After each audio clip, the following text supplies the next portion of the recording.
Hi hello എല്ലാവർക്കും നമസ്കാരം. പുതിയൊരു വീഡിയോയിലേക്ക് എല്ലാവർക്കും ഹൃദ്യമായ സ്വാഗതം. അപ്പം ഇന്ന് നമ്മൾ വന്നിട്ടുള്ളത് നമ്മുടെ സദ്യയിലെ വളരെ ടേസ്റ്റി ആയിട്ടുള്ള കുറുക്ക് കാളൻ്റെ റെസിപ്പി ആയിട്ടാണ്. ഇതും നമ്മൾ ഈസി ആയിട്ടൊരു വെർഷനിലാണ് ചെയ്ത് കാണിക്കുന്നത് കേട്ടോ. അപ്പം നമുക്ക് ഇതെങ്ങനെയാണ് ഉണ്ടാക്കണതെന്ന് നോക്കിയിട്ട് വരാം.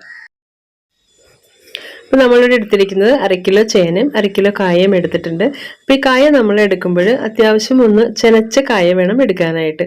ഒരു ചെറിയ സ്വീറ്റ്നെസ് ഉള്ളൊരു കായ ആയിരിക്കും കാളൻ ഉണ്ടാക്കാനായിട്ട് കൂടുതൽ ടേസ്റ്റ് ഉണ്ടാവുക. ഇപ്പം നമ്മൾ ഇതേപോലെ കട്ട് ചെയ്ത് വെച്ചിട്ടുണ്ട്. ഇനി നമ്മളതൊരു കുക്കറിലേക്ക് ഇട്ട് കൊടുക്കുകയാണ്. അപ്പോൾ കുക്കറിലാണ് നമ്മൾ കാളൻ ഉണ്ടാക്കാൻ പോണത്. ട്രഡീഷണൽ വേയിലാണെങ്കിൽ കലച്ചട്ടിയിലൊക്കെയാണ് കേട്ടോ കാളൻ ഉണ്ടാക്കുക. നമ്മൾ ഈസി ആയിട്ടുള്ളൊരു വേർഷനാണ് കാണിക്കണേ. അപ്പം ഇനി നമുക്കിതിലേക്ക് ഒരു 1/2 ടീസ്പൂൺ മഞ്ഞൾപ്പൊടി ഇട്ട് കൊടുക്കാം. 1/2 ടീസ്പൂൺ മുളക് പൊടി ഇട്ട് കൊടുത്തിട്ടുണ്ട്. 1/2 ടീസ്പൂൺ കുരുമുളക് പൊടിയും കൂടെ ഇട്ട് കൊടുത്തിട്ടുണ്ട്. ഇനി നമുക്ക് ആവശ്യത്തിന് ഉപ്പും കൂടെ ചേർത്ത് കൊടുക്കാം. ഇനി ഒരു 2 ടേബിൾ സ്പൂൺ വെളിച്ചെണ്ണയും കൂടെ ചേർത്ത് കൊടുക്കുന്നുണ്ട്. വെളിച്ചെണ്ണയും കൂടെ ചേർത്ത് കൊടുത്തതിന് ശേഷം നന്നായിട്ടൊന്ന് മിക്സ് ചെയ്ത് കൊടുക്കാം കേട്ടോ. അതായത് നമ്മുടെ മുളക് പൊടിയും കുരുമുളക് പൊടിയും മഞ്ഞൾപ്പൊടിയും വെളിച്ചെണ്ണയൊക്കെ നന്നായിട്ട് അതിൽ കോട്ടായിട്ട് വരണം. ഇനി നമുക്ക് കഷ്ണം വേവാൻ ആവശ്യത്തിനുള്ള വെള്ളവും കൂടെ ചേർത്ത് കൊടുത്തിട്ട് കുക്കർ അടച്ച് ഒരു 4 വിസിൽ വരുന്നത് വരെ നമ്മൾക്ക് വെയിറ്റ് ചെയ്യണം. അപ്പം ഈ ഇത് കുക്കറിൽ വേവിക്കുന്നത് അവരവരുടെ കുക്കറിൻ്റെ ഇതനുസരിച്ചിട്ട് വ്യത്യാസം വരും കേട്ടോ. അപ്പം ഈ ഒരു കുക്കറിൽ 4 വിസിൽ വേണം. ഇനി നമ്മൾക്ക് ഇതിന് അരപ്പ് തയ്യാറാക്കണം. അതിന് വേണ്ടിയിട്ട് ഞാനിവിടെ ഒരു നാളികേരം എടുത്തിട്ടുണ്ട്. അപ്പോൾ ഒരു മിക്സിയുടെ ജാറിലേക്ക് ഒരു 1/2 ടീസ്പൂൺ നല്ല ജീരകം ഇട്ട് കൊടുത്തു, തേങ്ങയും കൂടി ഇട്ട് കൊടുത്തു, കുറച്ച് കറിവേപ്പില ഇട്ട് കൊടുത്തിട്ടുണ്ട്, ഒരു 6 പച്ചമുളകും കൂടി ഇട്ട് കൊടുത്തിട്ടുണ്ട് കേട്ടോ. ഇനി നമ്മളിത് അരച്ചെടുക്കുന്നത് തൈരിലാണ്. നല്ല കട്ട തൈര്, നല്ല പുളിയുള്ള തൈര് എടുത്തിട്ടുണ്ട്. അപ്പം ഞാനിവിടെ എടുത്തിരിക്കുന്നത് ഒരു 3/4 ലിറ്റർ തൈരാണ് കേട്ടോ. അപ്പോൾ അത്യാവശ്യം നല്ല പുളിയുള്ള തൈരാണ് കളന് നല്ല ടേസ്റ്റ് ഉണ്ടാവുക. അപ്പോൾ ആ തൈര് ചേർത്തിട്ട് നന്നായിട്ട് നല്ല ഫൈൻ പേസ്റ്റ് ആക്കിയിട്ട് അരച്ചെടുക്കണം.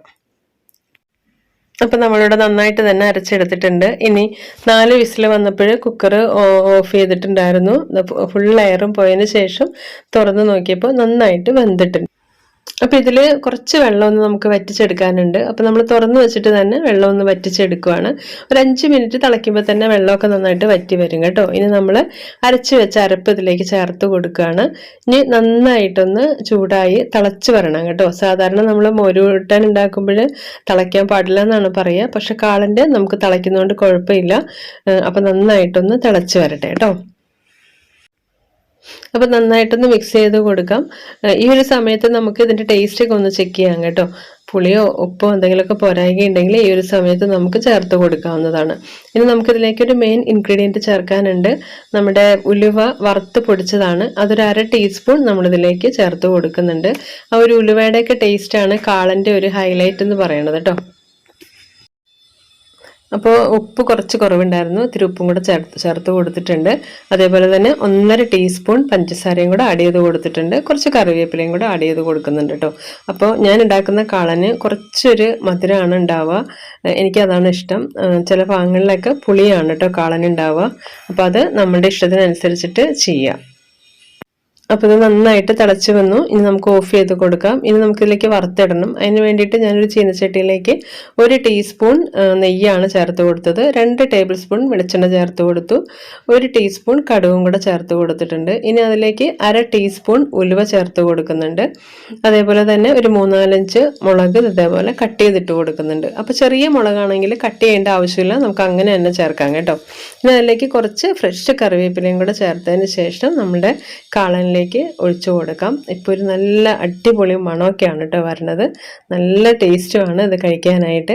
ഇപ്പോൾ നമ്മളിപ്പോൾ ഇന്ന് ഉണ്ടാക്കിയിട്ട് പിറ്റേ ദിവസമൊക്കെ കഴിക്കുകയാണെങ്കിൽ കാള നല്ല സെറ്റായിട്ട് വരും കേട്ടോ. നമ്മൾ സദ്യക്കൊക്കെ കൊടുക്കുമ്പോൾ അങ്ങനെ തന്നെയാണ് ചെയ്യാറ്. തലേദിവസം ഉണ്ടാക്കി വെക്കും കാളനും പച്ചടിയൊക്കെ. അപ്പോഴാണ് പിറ്റേ ദിവസം ആകുമ്പോഴത്തേക്കും നല്ല സെറ്റായിട്ട് വരുള്ളൂ. അപ്പോൾ ഇത്രയേ ഉള്ളൂ, നമ്മുടെ ഈസി ആയിട്ടുള്ള കാളൻ ഇവിടെ റെഡി ആയിട്ടുണ്ട്. അപ്പോൾ എല്ലാവർക്കും വീഡിയോ ഇഷ്ടമായെന്ന് വിചാരിക്കുന്നു. ഇഷ്ടമാവുകയാണെങ്കിൽ സപ്പോർട്ട് ചെയ്യാൻ മറക്കരുത് കേട്ടോ. അപ്പോൾ ഈ ഒരു വീഡിയോയുടെ ഫുൾ ഡീറ്റെയിൽസ് നമ്മൾ ഡിസ്ക്രിപ്ഷൻ ബോക്സിൽ കൊടുക്കുന്നുണ്ട്. മെഷർമെൻറ്റും കാര്യങ്ങൾക്കൊക്കെ എന്തെങ്കിലും ഡൗട്ട് ഉണ്ടാവുകയാണെങ്കിൽ ഡിസ്ക്രിപ്ഷൻ ബോക്സ് ഒന്ന് ചെക്ക് ചെയ്ത് നോക്കിയാൽ മതി കേട്ടോ. അപ്പോൾ സബ്സ്ക്രൈബ് ചെയ്യുക, ലൈക്ക് ചെയ്യുക, ഷെയർ ചെയ്യുക. അപ്പോൾ പുതിയൊരു വീഡിയോ ആയിട്ട് കാണുന്നവരെ എല്ലാവർക്കും ബൈ ബൈ.